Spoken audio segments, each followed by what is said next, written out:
읽어주는 동화책 백냥으로 양반이 된 사람. 높은 양반집에 태어나 편히 살면 좋겠다고 생각하는 아이가 있었어요. 그 아이의 소원은 부자가 되는 것이었죠. 하얀 쌀밥을 배부르게 먹을 수 있다면 더 바랄 게 없을 것 같았어요. 아이는 그 소원을 이룰 수 있었죠. 부지런히 일했으니까요. 아이는 뒷날 고을에서 손꼽히는 부자가 되었답니다.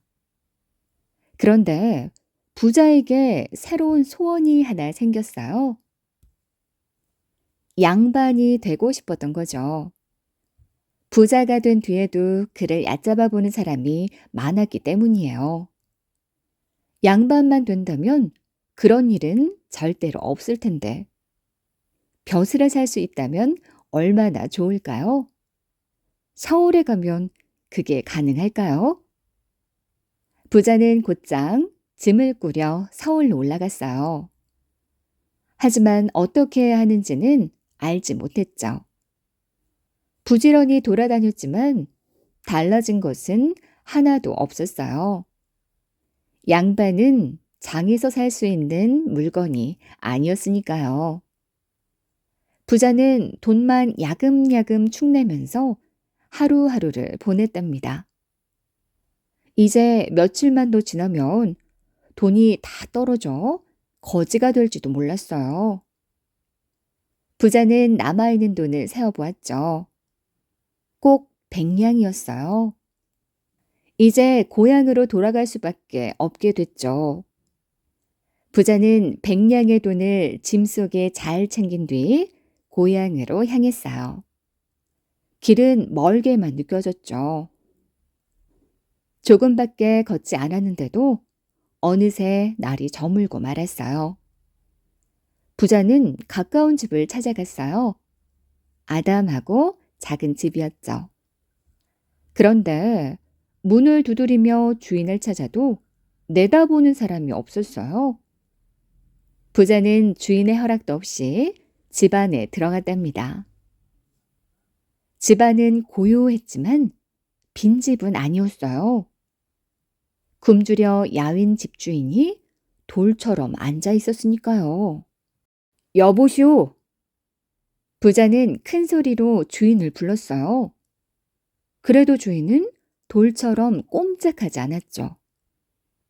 부자는 주인이 정신을 잃은 것 같아 손바닥으로 얼굴을 때렸어요. 그래도 주인은 돌처럼 가만히 있었죠. 부자는 당황했어요. 그때였어요. 마님께서 깨어나셨어요. 숨이 넘어갈 듯한 여종의 외침에 주인은 정신이 든 듯했어요. 그 집 식구들은 며칠째 밥을 굶고 있었어요. 아내가 방금 아이를 낳았는데 미역국은커녕 밥 한 그릇도 마련할 수가 없는 형편이었죠. 우선 이걸로 아이와 부인을 돌보십시오. 부자는 가지고 있던 돈을 아낌없이 건네주었어요. 대체 어디 사는 누구신데 이리 많은 돈을 주시는 게요? 인연이 다 만난 것인데 이름이 무슨 필요가 있겠소? 부자는 빈털터리가 되어 그 집을 나왔어요. 이제 여비가 떨어져 집으로 돌아갈 수도 없었죠. 당장 먹을 것을 얻어야 했기 때문에 부자는 남의 집 하인이 되기로 했어요. 어쨌든 일만 하면 밥은 굶지 않을 테니까요. 부자는 하인으로 어느덧 15년을 살았죠.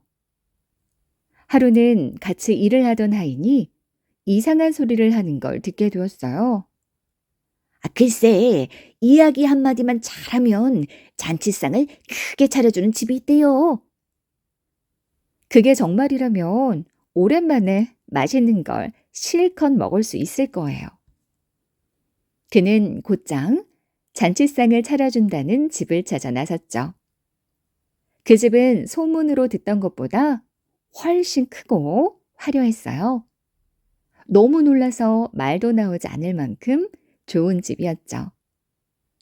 대궐 같은 집을 보고 당황해서인지 아무 생각도 나지 않았답니다. 그렇다고 그냥 갈 수도 없는 일이었죠. 모여든 사람들이 모두 그의 입만 바라보고 있었으니까요. 할 수 없이 자신이 겪었던 일들을 이야기하기로 했어요. 우선 서울에 올라온 이야기부터 시작했죠. 사람들은 모두 그의 이야기에 빠져들었어요. 여비가 떨어졌다는 이야기에 이르렀을 때였어요. 조용히 부자를 바라보던 주인 영감이 벌떡 일어나 소리치는 거였어요. 그대가 바로 내 은인이었군. 그 집 주인 영감은 15년 전에 부자가 도와주었던 사람이었어요. 그때 얻은 백냥으로 아기를 키웠는데 그 아이가 자라서 왕비가 되었대요. 그래서 이제 남부러울 것 없이 잘 살게 된 거죠. 은인을 찾으려고 했지만 이름도 모르는 터라 잔치를 열기로 했다고 했어요. 그 뒤 왕비는 남의 집 하인이 된 부자를 양반이 되게 해주었죠. 결국 그 부자는 백냥의 돈으로 소원을 이룬 셈이죠.